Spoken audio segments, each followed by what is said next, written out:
Good morning, good evening, good afternoon, wherever you are and watching us from. Welcome to ACFIM Talks, your weekly talk show that always looks at the thing behind the thing within the politics of the day. And today we are discussing the politics of GMOs in Uganda.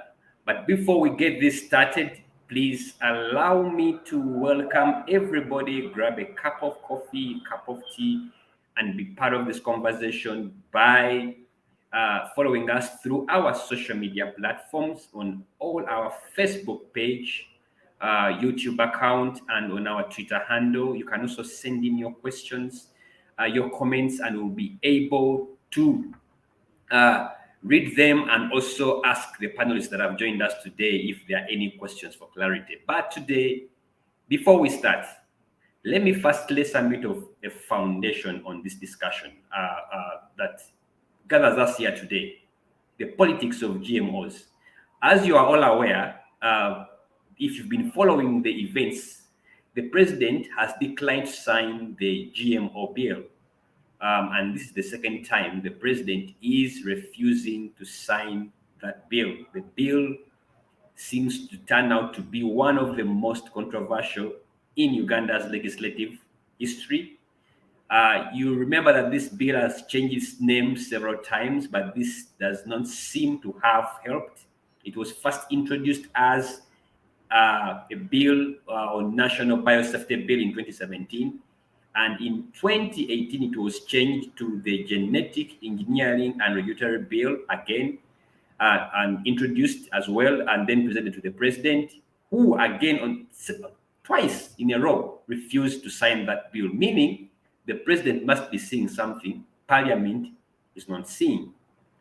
For those of you who are just interacting with this term, GMO, for the first time, GMO refers to in full, it is genetically modified organisms, and it refers to organisms whose genetic materials have been altered using genetic engineering techniques. And I'm so sure the panelists will be able to break that down to the barefoot man to understand. But the secret known is that GMOs is one way of controlling the world's food supply by just a few wealthy agro conglomerates. The bigger question in the room is, where does this leave the ordinary Ugandan, and how does the ordinary Ugandan benefit or lose in the bigger grand scheme of things? With me today, as we discuss this, I'm joined by two gallant panelists, and today we have a lady. The previous two sessions we've been having a male panel, but today we have a lady. Let me introduce the lady. She's called Susan Nakacwa, who is a journalist by training, but currently working with GRAIN, an international organization. She heads the African program, and she's based here in Uganda. She's a researcher and passionate about this area, and she has widely researched on smallholder farming in Africa. GRAIN mainly works on issues with other partners around seed, issues around land grabbing, and trade policy. Susan, you're most welcome to ACFIM Talks. Thank you so much for having me. Pleasure, always a pleasure. And then our other panelist, who is no stranger on the set, is Henry Muguzi, who is a democracy expert and corruption activist, equally a researcher with a niche on issues around money in politics. So he will be giving us the spin. How does this now fit into the whole arena of money in politics, political financing, and the behavior of legislators when such controversial bills take center stage? Henry, you're most welcome to the show.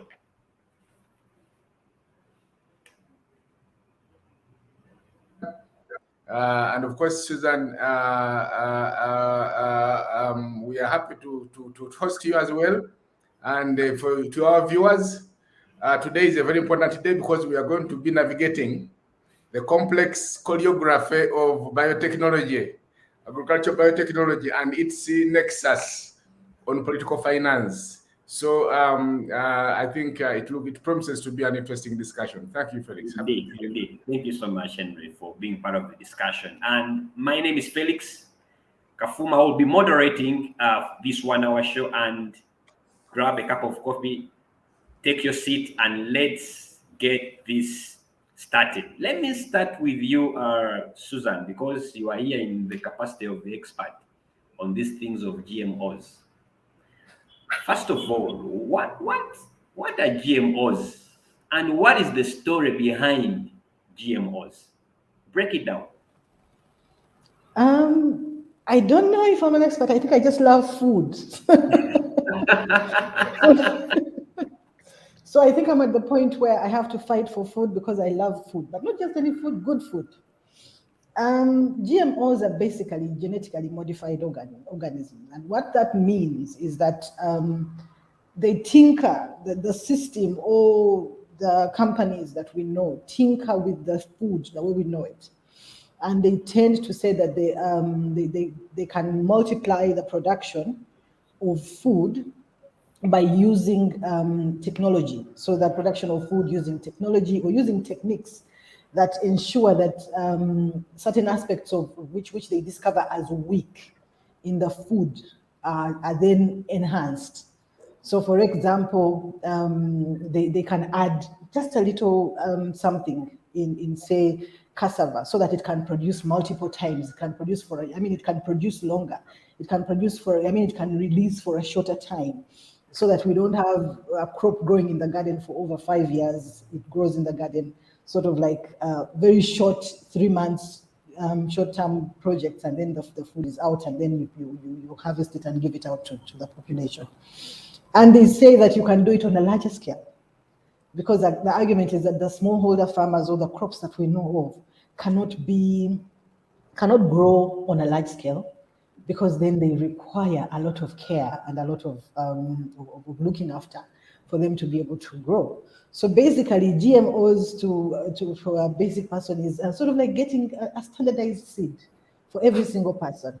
You walk into a market and every single person is selling the same seed, is selling the same crop, and is selling the same standard of goods. So the standardization of the seed systems, the standardization of all our food systems is part of what the GMO DNA is. But it is basically just playing around with the DNA of the food so that they tell you it's something different. Susan, just a minute on that one. I'm going to allow you to make your argument, but on that one, because you talk about this seed increases yield, short span of growth, then I will ask, like a layman, is it a bad thing for me to increase my production? You see, that is what we are told. The public relations says that. Okay. The actuality of it is something very different. Yeah.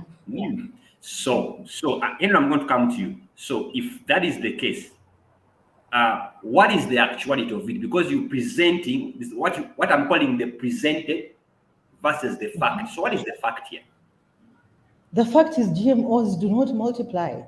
You cannot plant GMOs for over 4 or 5 seasons as a farmer. They are very expensive because you have to buy the seed. You see, there is a whole system behind the GMO production and the GMO ownership. And it is not only here in Uganda, it is a system that has been presented from across the world. So what we are implementing is not ours, it is somebody else's system to be able to commercialize the seed sector. And that means that the seeds cannot be your own. They have to be somebody else's. So you have to go to the market, you have to buy the seed, and you cannot replant it or reuse it after 2 or 3 seasons. So basically what this means is that the whole GMO system falls behind an entire commercialized sector that wants to make money. And how do they make money? They make sure that they limit the people who produce seed, and those are the smallholder farmers, and then they go and produce the seed and put patents on the seed, and therefore for you to access those seeds, you have to buy them, you have to pay for them, and you have to buy them every single season. Now, this takes away from what we know as the agriculture sector on the African continent, because we save seed from the previous season. When you go into the regime of GMOs, you cannot save seed by law. because the system doesn't allow you to. And by the way, this is in a legislative environment. It is not just happening in a free space. It is in a legislative environment. And therefore, that means that they will legislate on laws that allow you to produce, save, and distribute seed. And once that legislation environment is available, which we see in the National Biosafety and Biotechnology Bill, and that goes through to the Genetic Engineering Regulatory Act in 2018, all of these are processes to ensure that the GMOs come into the country, and then they are legalized. And once they are legalized, then we stop recognizing our seed systems and start recognizing a commercial seed system. Wow. Henry, is this what the president saw, or there's something bigger than that? For the president on 2 occasions not to assent to this bill.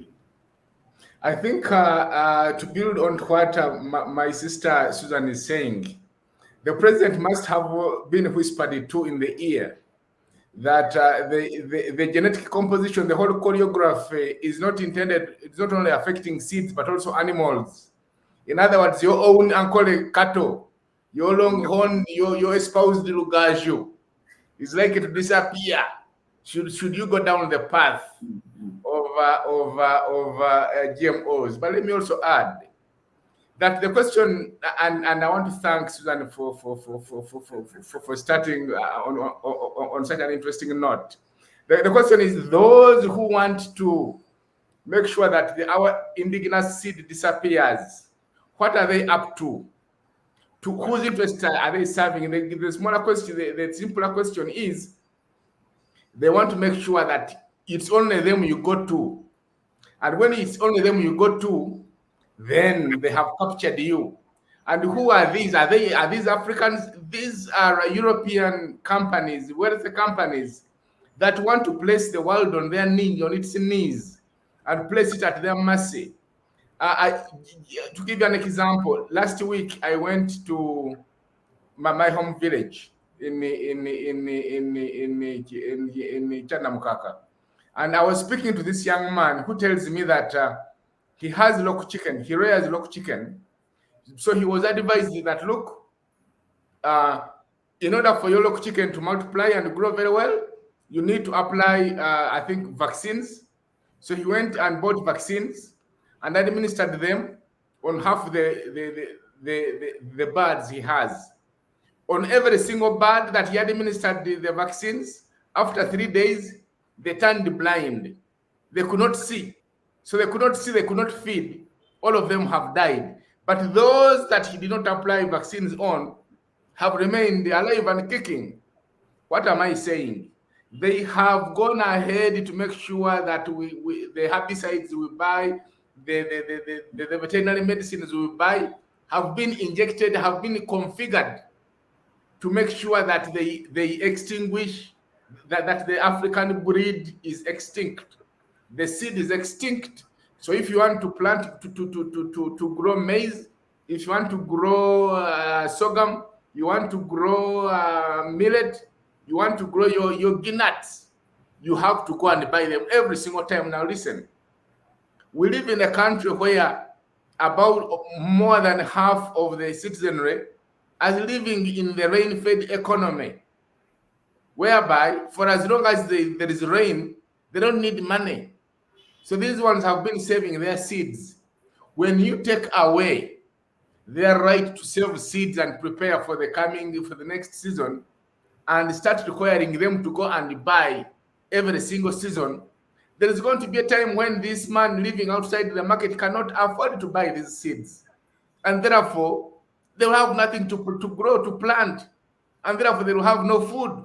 Without food, they will perish.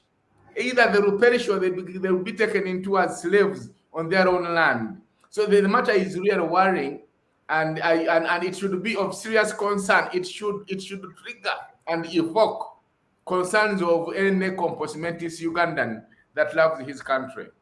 Back to you, Felix. Thank you, Henry. Okay, we are talking about these companies, these conglomerates. Can we have some names? Yeah, Susan, I'm so sure I've been in this area for quite some time. Do we know them? Did I lose Susan? She seems to be having a connection problem. Okay. Answer that question as Yes, as Henry, comes maybe you can back. attempt to answer that question. Because of course we have names. We have names like Bayer in Germany.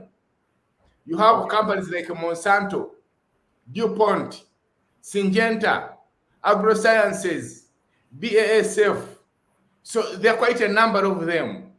And many of these have their agendas that have been in place for many, many years. Agendas that have been well orchestrated. That's why I used very carefully the word when I was starting the complex choreography of biotechnology.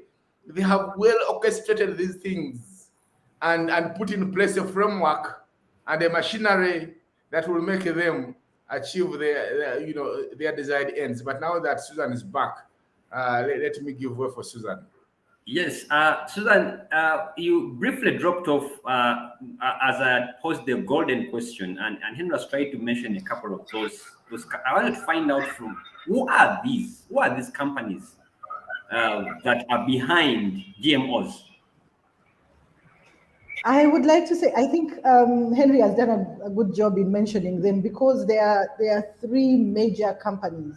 The major You ones. know that the seed system has basically worked out a way to own the seed sector, and so Monsanto, Dow, and Pioneer are the companies that have come in to help own the seed sector and therefore to influence policy and legislation so that that legislation can talk to the protection of plant breeders.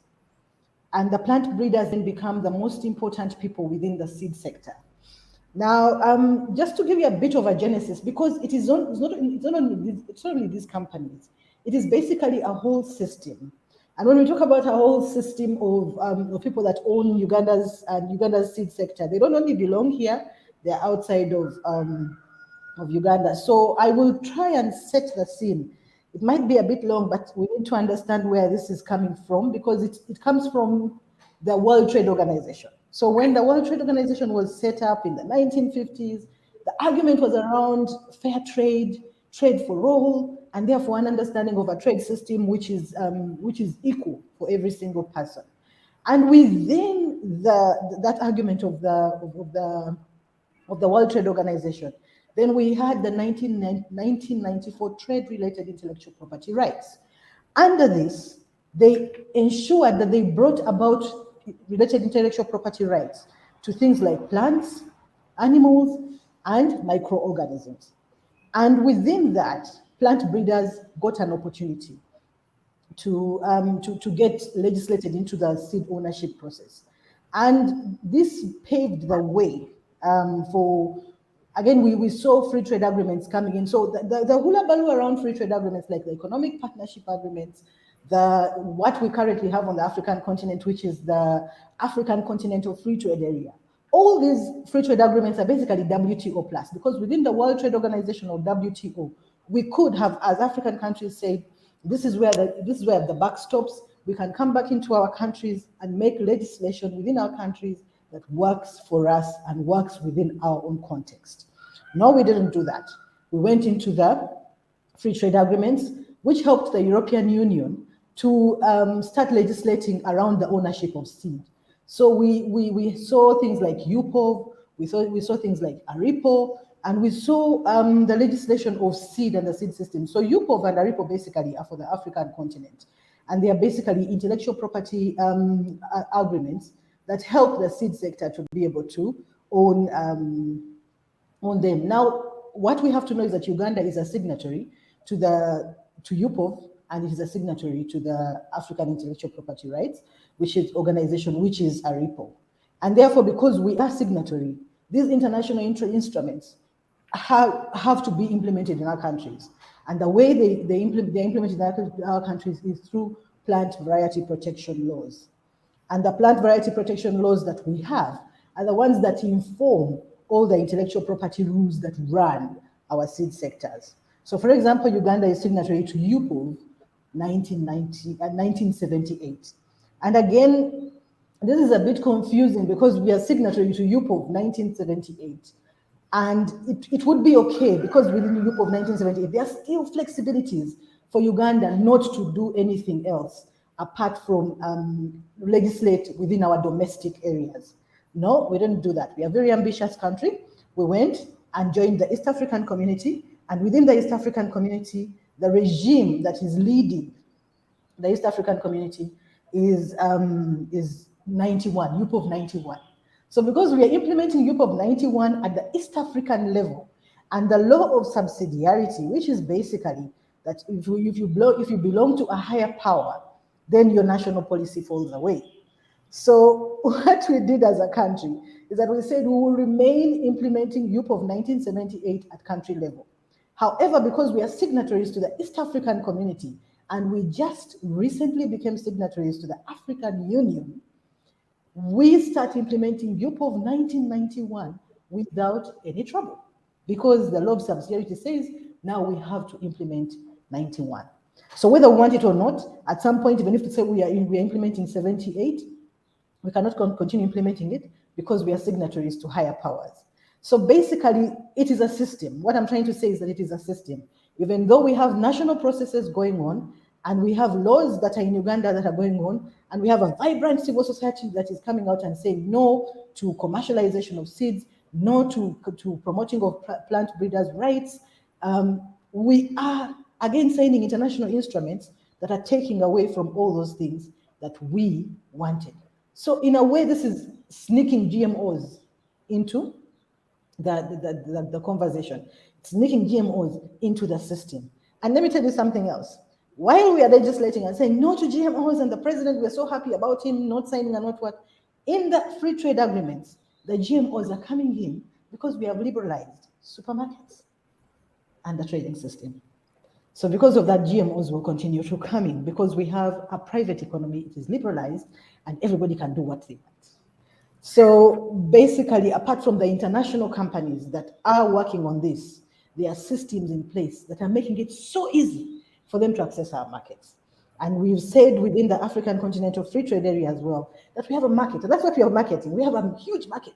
So when you come to the African continent, be very excited because there's a whole market of about 4,000 billion people. That's a small number, but it's higher than that. There's a huge market for products and produce. The problem is that we have not talked about rules of origin. In that when something lands in Kenya, because we are in a free trade area, it means that it can cross to Uganda and any other country on the continent. And that is also easing access. So even if we don't blame these companies, they don't have to do anything. They just have to ensure that a free trade area passes. And when that free trade area passes, our governments are helping it along because we are all shouting free trade area. And when that happens, the goods can very easily, the seeds and all those other things that are GMOs can very easily move from one region to another, one country to another with no legislation, because we've made it possible with the kind of agreements that we're signing. So basically what I'm saying is that companies, governments, systems can all aid the move for GMOs into our borders without any trouble. Wow. Felix, if I can come in briefly here, because yes, you can come in. An interesting thing.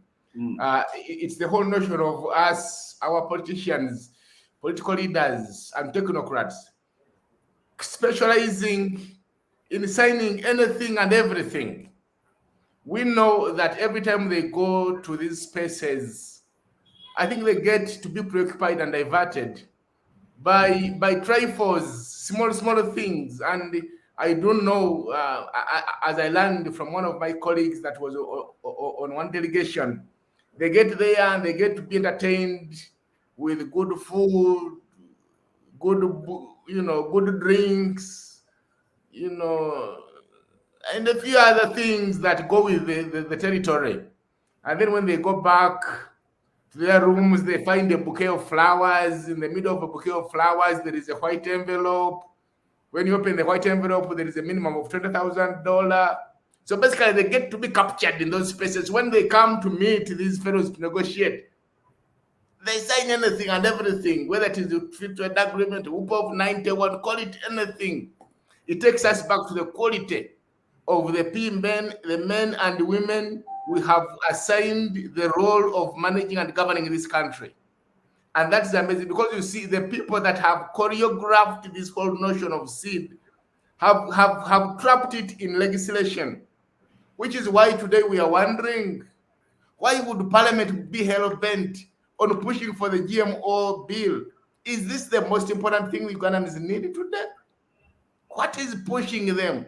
Who are they working for? And then it takes us to the correlation. Is there a possibility that there could be a connection between campaign finance and the sponsors of these choreographed efforts, that they bankrolled them to get into political office, and therefore they must, in a quid pro quo arrangement, scratch the backs of the other wealthy conglomerates, as we said, to make sure that they legislate on these laws, the plant variety protection laws that are needed to be in place in order to make sure that it is the interest of the GMO seed that are insulated, not the interests of the indigenous seed. Back to you, Felix. Thank you so much, Henry. We are discussing the politics shrouding GMOs, and with me I have Susan Nakacwa and Henry Muguzi trying to get deeper in this issue and kind of like lay it bare. But my bigger question to you, Susan, because you've painted a picture that with or without a legislation internally here in the country, we're already trapped by a system set. So in such a circumstance, first of all, why don't we have such a conversation going on within the country aggressively? Why is it that the conversation that is promoting GMOs, because I can also tell you for a fact, I think I've come across proponents for GMOs speaking beautifully, very convincing. And I've hardly come across someone telling me the other side of the GMOs like you are. Why do we have this narrative promoting GMOs more predominant as opposed to the narrative that should be telling the truth and liberate our farmers? What's the problem? So I'm going to go out on the limb here and say it is money. I explained a whole system and a whole sector that exists. The corporate sector has good money to be able to put into advertising, to be able to put into aggressive competition. And because they have a lot of money, they have made it their goal to ensure that they promote this very, very quickly, very fast, with a very clean, sort of like clean advertising. That's one. Secondly, painfully, we have seen groups of people that have come out and said no to GMOs and no to the tinkering with our food systems and all of that. And once that happens, then the person disappears and crosses to the other side. Either they've been bought or they've had an opportunity to get a bit more money, and they can sort of swing the conversation to the other side. But also because the narrative, these narratives, apart from the system that I talked about, colonialism, and everybody keeps saying, don't talk about colonialism. It is many, many years after colonialism, but we need to be very realistic about colonialism. What colonialism has successfully done, and neocolonialism, what they have successfully done is to tell us that ours are bad, ours are inferior, and ours are not growing at a fast rate. That's what we've been told. And the narrative is pounded again and again in the media. We don't consume our own media 100%. We don't consume our own literature 100%.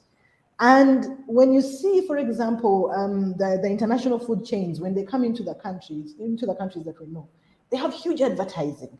They have very good pictures and images and videos and adverts that entice us to go and buy their stuff.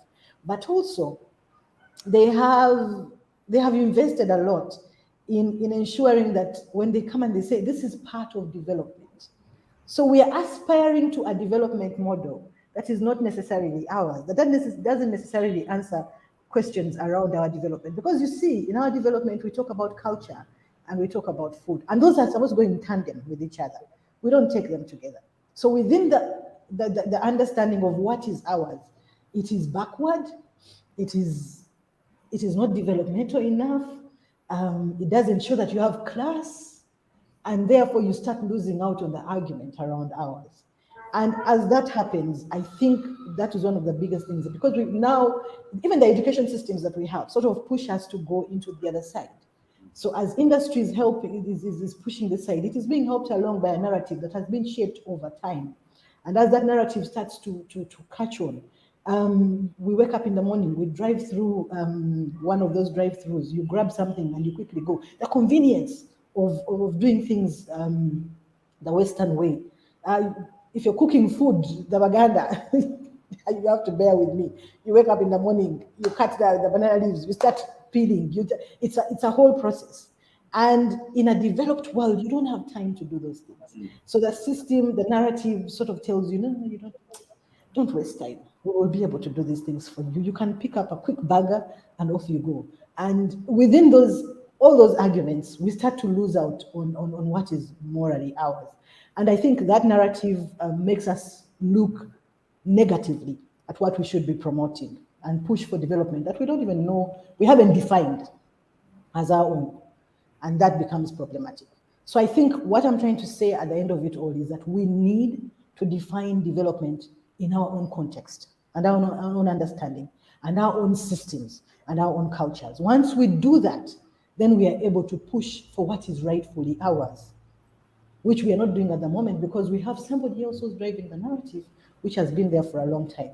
So we need a mindset change. How that happens is another story altogether, but I think we can get there. Wow, thank you so much. Indeed. You are allow me, Felix, to also hammer this point.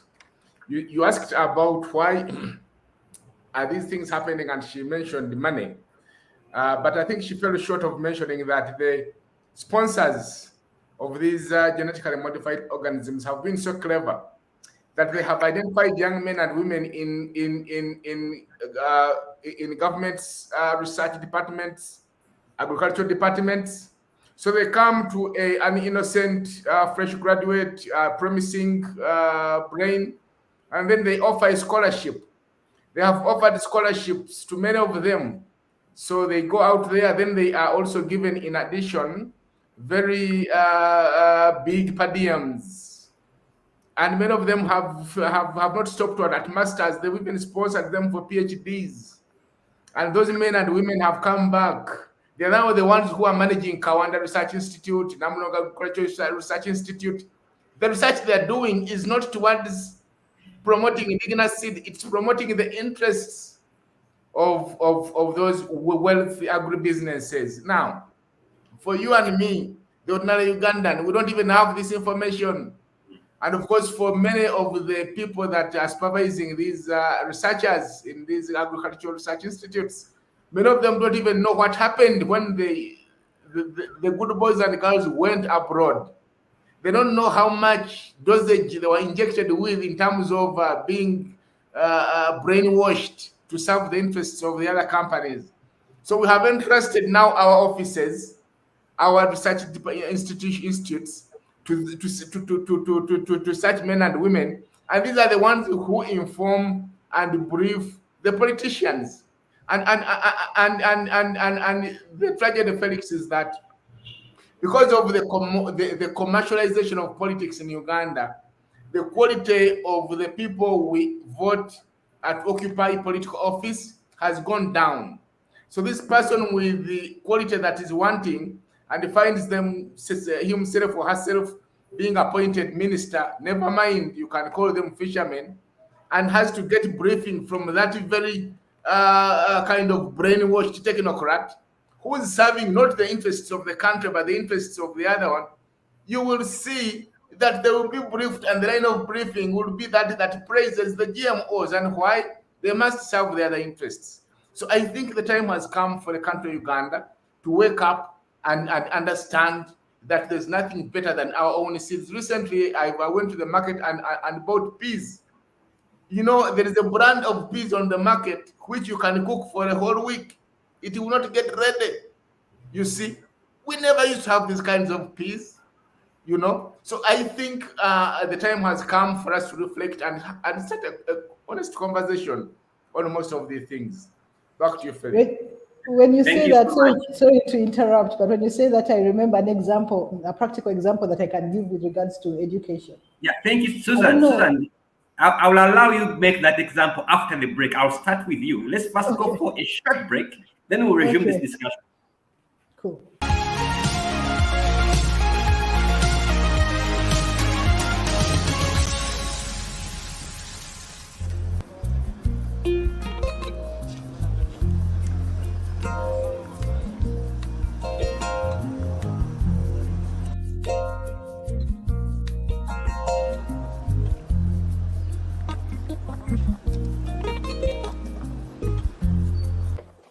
Something is wrong. No one is coming to me. Nobody is minding about me. No one is yearning to see me. Eh? What is the problem? Then we should go before they come. Are you mad? I change all this money for them. I want them to ask.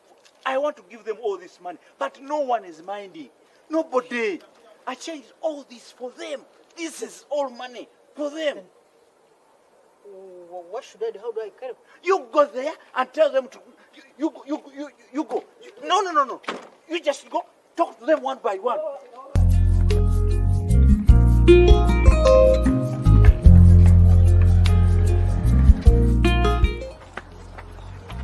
Hey, Honorable, what has happened? Exactly. Thank you for coming. You know, this whole place has changed. What is the matter? What is it exactly? No one is yearning to see me. Nobody is minding. No one is asking for money. Nothing. Oh, is that what you mean? No. Honorable, let me tell you this. Yes. Things changed. Changed? Yes.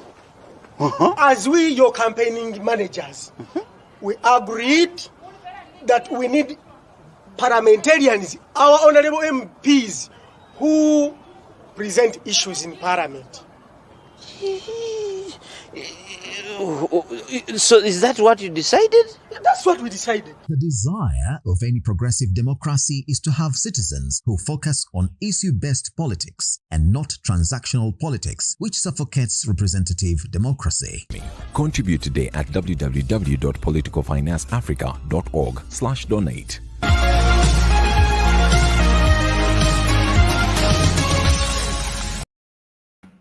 Welcome back from the short break. Of course, you are still watching ACFIM Talks, and we're discussing the politics of GMOs. And before we took a break, as Susan was making the point where I cut her short.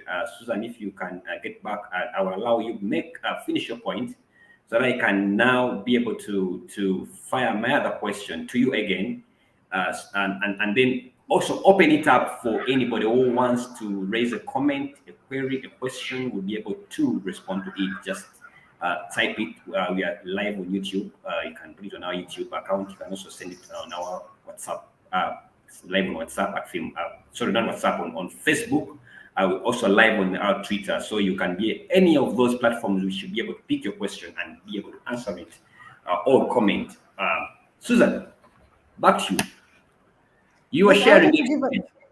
I wanted to give an example of the super banana, which is sort of like, and you spoke about education, and our research agenda is not owned by us Ugandans and just on the African continent. Somebody else owns our research agenda. In this case, we have to be very careful about the lovely Bill and Melinda Gates Foundation, which has come out and said they really care about us. They are developing vaccines, they are developing fertilizers. Basically, they have a hand in all that is industrial or commercial agriculture. And they funded a group of young Ugandans to go to do research around the super banana. So basically, the argument was that you Ugandans have a deficiency of vitamin A. And therefore, we will do what we did with the Asians, which is get food to have the vitamin A component. So they've done it with the golden rice in Kenya. I mean, in Asia, which is called golden rice because it's the most popular food. So they came to Uganda and they thought, so which food is the most popular? No, matoke. They picked up a few people, paid the doctorates for them, took them to Australia, 3 years, doctorates on how to tinker with the matoke so that they can match tembe, in fact, so they can add a component of vitamin A. And that research was done in Australia. The testing was done in the USA. After it was done in the USA, Then they brought it back to Uganda. So you see, all of these things are not done here. They are done outside of Uganda. And then they brought this back to Uganda. And then they tried to pass the National Biosafety and Biotechnology Bill because that would help to commercialize. So the intention was to commercialize in 2020, and that hence the push for this GMO, for this GMO regulation to happen, the National Biosafety and Biotechnology Bill, the National Biosafety Act, all of those ones. The push and the speed at which they were trying to pass them is because they were trying to commercialize all the GMOs that were being tested in Naro, bananas, cassava, and all of that. Now it's very funny because the vitamin A that they are trying to infuse into this banana is, first of all, into a popular brand of matoke, or a popular variety of matoke that we all know. We always argue, the texture is very good when you cook food with it, and it is also very soft and all of these things. So they pick the particular popular brand that you use, and then they start playing around with it. What are they adding? Vitamin A. The vitamin A that they're adding, you can find in carrots. When they tested the vitamin A that they had added to golden rice in Asia, they said that you would need to eat about 7 kilos of rice in one sitting to be able to get the required vitamin A content in your food.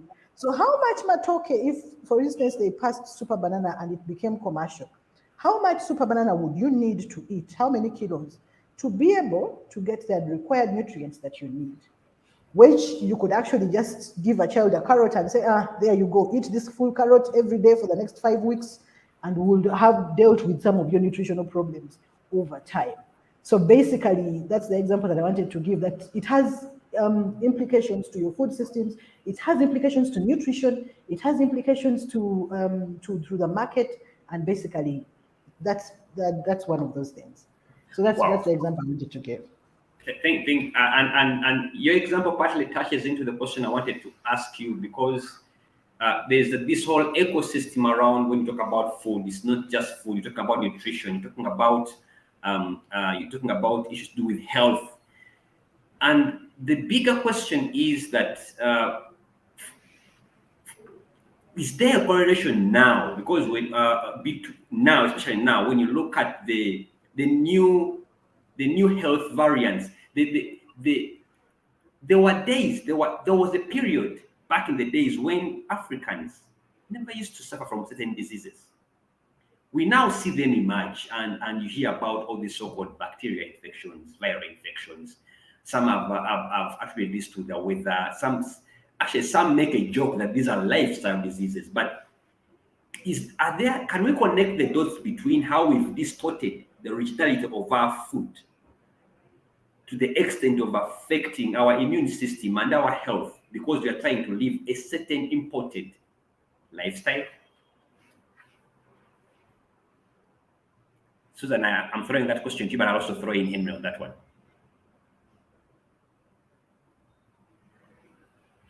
I lost Susan. Henry attempted that question. Lost Susan. Yeah. Of course, there has been quite a number of schemes and very convincing statements that many of the political leaders and technocrats have seemed to fallen victim of foreign prey too. For example, when someone says I get your Nakitembe, I improve it.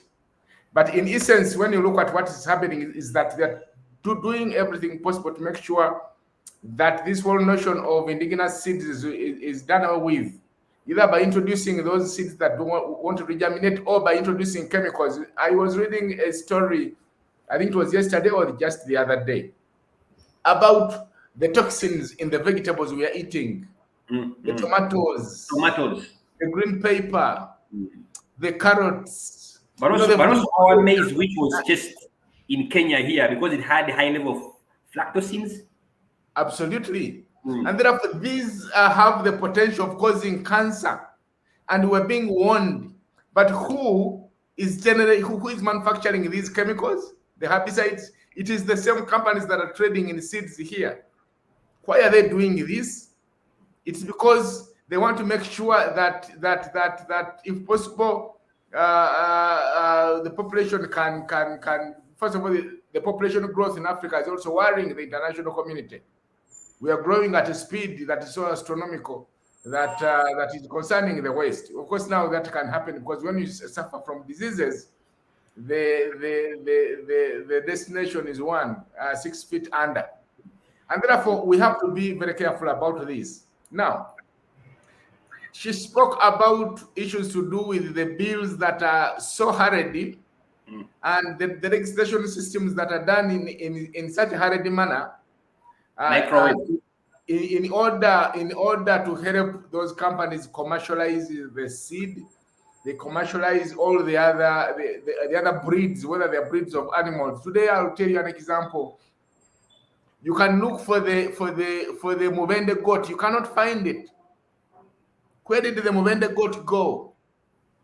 Those who are in the business of enjoying pork, the traditional pig is no longer there. Because for me, when I was growing up, if someone was roasting pork, you would feel the whatever, the aroma from many kilometers away. Today, you reach a butcher where they're roasting it from, even where they're roasting it from, and you cannot feel anything. So the breeds that we knew have been taken. We don't want them to take away the Ankole cattle, for example. We want our Ankole cattle. But you see, the more we embrace these breeds, our Ankole cattle is likely going to go. And I think kudos to Mr. Museveni for refusing to sign these bills. The bigger question, though, is what is the motivation of these MPs? What is pushing them? Why are they acting in a weird manner? As if they've been bribed and bribed massively, that they must be seen to please the provider of the money by doing the things that don't necessarily satisfy the interests of Uganda, but the interests of foreign companies. These are some of the things that we keep questioning about. Okay, Susan, I lost you a bit there, but apologies, my network is not behaving today. It's fine. It's okay. It's understandable. That reminds me that you are in Africa.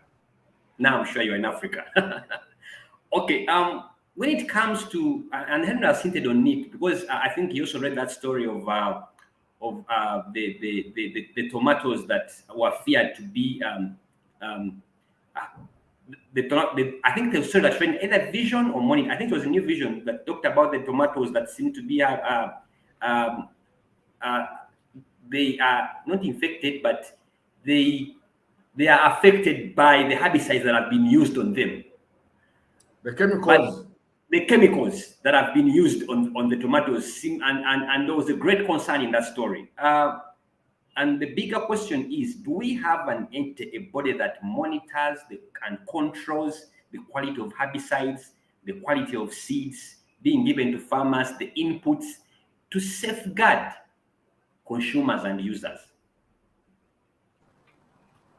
Before I was bumped off, there was a question that you asked around if these are correlated with the current health system that we see. And I'll try and go back to that before I jump onto the next question.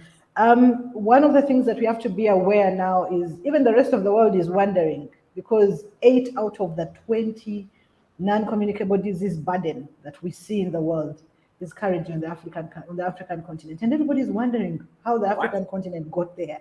You say 8 out of? 8 out of the 20 countries that have the highest NCD or non-communicable disease burden are on the African continent. This is South Africa, I think it was Benin, there's Ethiopia, a few other countries that I've forgotten, but 8 of those countries are on the African continent. And everybody's wondering because we have the best diets. We are supposed to have the best diets in the world. At the moment, those diets have been compromised by the chemicals that are appearing in our foods, which we are not testing, by the way. One of the tests that we did a few years ago in Kenya, where we found out that a lot of the sukuma wiki on the market had chemicals in it. And this was going on the market very freely. We see this in the tomatoes that we have. And we actually go in the market as consumers and buy it. So I think we need to get to a point where even us, the consumers, have a responsibility to ourselves and to the people around us. You go to the market, you find tomatoes, they have that white substance on them. Just know that's a chemical. Don't buy it. Or at least make noise. We're not doing that. We're all quiet. And I think we need to stop putting the entire responsibility of what we consume on We are the interested in the bigger the tomato, the better.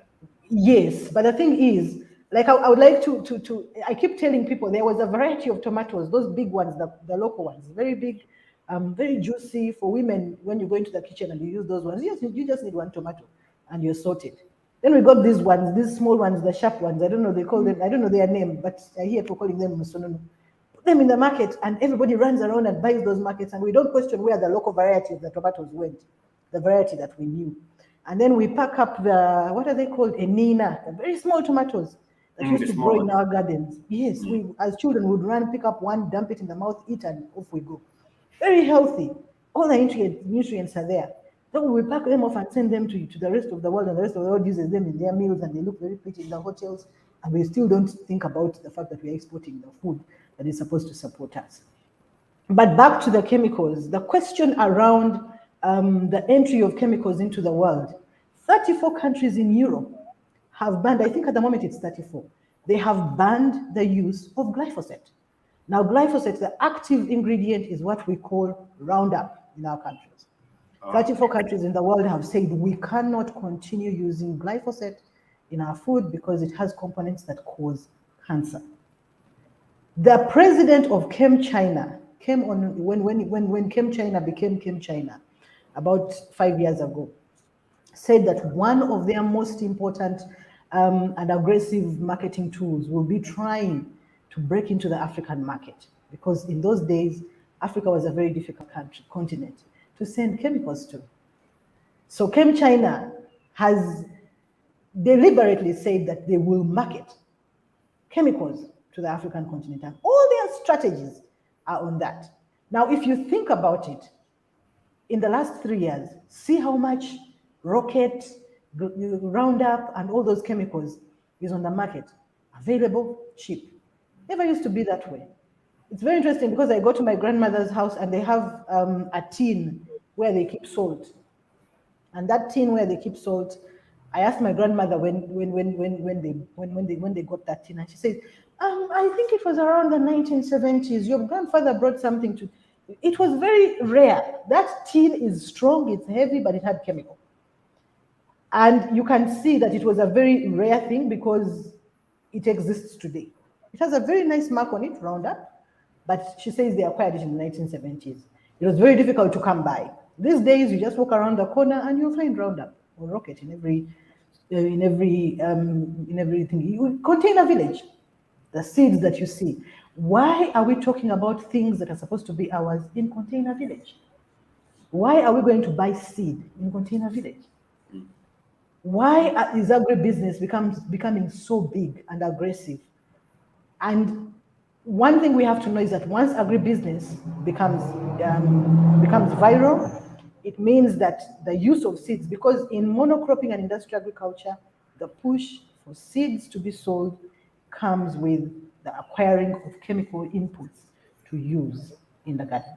It also means that you stop planting varieties and you stop the farming systems that we knew. So the mixed cropping, one corner of the garden, you have your coffee, another corner you have your beans, another corner you have your groundnuts. That stops because you need to be able to use tractors. You need to be able to apply chemicals at a large scale. So that has its own problem. So every time you see the commercialization of seeds, it means that indigenous varieties fall away. It means that the food systems become very different. It means we start planting for commercial purposes. So we start even saying, we don't even need to plant food. What we do is that let us go and plant about 5 acres of sugar canes, and then we'll go and buy food at the neighbors. Because you see, what you do with your planting system is that it changes. Once you start planting sugarcane, you start planting pine, you start planting all the commercial crops that you see today, your farming system changes. You cannot cut the garden into small pieces to be able to accommodate every single food that you want to eat. You have to do it on a large scale so that you can be able to make money out of it. If you imagine if you planted 5 pine trees, would you make money out of them? No. So you need to plant a bigger chunk to be able to get money out of it. So you get rid of the food systems. This is what we are seeing in Busoga. We are seeing it in the growth corridor of Tanzania as well, the Southern African growth corridor of Tanzania. as well. That's what we are seeing. We are seeing it in the places where Mubende, the Mubende goat, now we see even Mubende. The landmark of entering Mubende before used to be those forests and very beautiful trees and all of those things. Now we have eucalyptus and pine, all the way from, I think, that small village before you get into Mubende, Katabalanga, before Katabalanga, and right through to Mubende. All of that is pine, even on the forest, I mean on the hills. All of that is pine and eucalyptus. So the farming system changes. You have to apply chemicals to be able to survive. And I think one of the things is that you don't plant anything underneath the tree because they have to be. Can't intercrop. Yes, and then if you go to Kalangala where we are planting oil palm, I don't know, I don't even know how to say this. Every Ghanaian is saying, hey, fish is very expensive these days. Please go to Kalangala and see why fish is very expensive. The Why is it original, the original farmers, I mean the original fisher folk of Kalangala cannot access the waters anymore. One of the things we did is commercialize the water in Lake Victoria. It doesn't belong to Ugandans anymore. It belongs to some small people there. And they're not small, but small people, about 10 or 11 people there, who own Lake Victoria. When you start planting oil palm on Lake Victoria, it means when you get to Kalangala, the buffer zone, now a buffer zone is basically the area between the plantation and the water. And there's a specific distance that you need to keep. The buffer zone doesn't exist anymore because the oil palm plants are now in the lake. But remember, these plants, they are sprayed and they have chemicals around them. Fish produce and procreate on the riverbanks. I mean, on the lake and riverbanks. They can now not go and lay their eggs because the chemicals are killing the eggs, and they're in tandem killing the older fish that we see. So for you to be able to get fish in Lake Victoria, you have to ride a little bit further into the lake. And that is not possible for an ordinary fisherman. It needs trawlers, which are much bigger. And that has been commercialized to different people now. And we are sending all that fish to Europe. So that's why fish is expensive in Uganda, because ordinary folk cannot even access it. That's what even the people in Kalanga tell you, they cannot access any more fish. And also, when a palm, because palm, the variety that is in Uganda, we don't eat palm traditionally like the West Africans or what, but we have about 6,000 acres that have been promised to the oil palm companies. But when oil palm is growing, the plant needs a lot of space. There is a farming system that is used to plant oil palm. As you start planting your oil palm, within the 25 years that the plant expires, because the plant takes about 25 years to expire, it grows and starts intertwining its roots within itself, something along those lines. So one plant grows into the other and the roots mix with each other. You cannot plant anything else on that garden. But even after the 25 years, if you choose to remove the palm, you have to rehabilitate that soil for some time to be able to start planting food again. Same happens with sugarcane, same happens with pine, same happens with all the different things. So there's something fundamentally wrong. And we need to have a conversation about the free entry and exit of chemicals, the so-called investors who are coming into the country to, I don't know, plant, I don't know what for us. We need to be able to have a very honest conversation. We need to be very angry enough to say enough is enough because our food systems are being affected. And I think the buck stops with someone. I don't know who, but it does. This conversation is so eye-opening, and I feel 1 hour is not enough to do justice to it. And yet our time is running pretty fast. Anyway, we have 2 minutes. Looking at what Susan just shared, what is the way out of this practically as we conclude? I think Susan has just hinted on it because she says the buck stops with someone. The truth is the buck stops with the Genome 7. And he's the one man who has been trading the notions of leave my Chinese alone. The Chinese that have depleted the sand from Lake Victoria, and even when the fish were to lay eggs and procreate, the sand in which this has to be done is not there. It's been taken to China. So I think it's important now to reconsider putting national interests first, okay, before they being interested in ensuring that the regime survives. And therefore, that might not happen though, until you and I, as the voters, get to demand that it happens. Because I think for the longest time we've been sleeping. And so an appeal, as I conclude, an appeal to Ugandans, wherever you are, to do what you can within your means to make sure that we get pressure to bear on the people we have entrusted with authority to manage and govern our land, to make sure that the decisions that are being taken are those that are going to be for posterity. We need to keep Uganda as a good place to be for our children and our children's children. But also to make sure that we keenly look at these politicians who behave in a way and manner that they are serving a different master, and then be able to always track the correlation between their behavior and their campaign financiers. I thank you, Felix. It's been a pleasure discussing this topic. It's a very interesting topic, and I was happy to be a part of it. Thank you. Thank you so much. I'm calling this part A or part one of this discussion because I think we need to come back here and look at the magnitude of the path we are taking. Until Ugandans appreciate the path we are taking, then that back where it stops, we'll start to see exactly what you're talking about here. Thank you so much, Susan, for being part of this discussion. I was with Susan Nakacwa, who is the current program.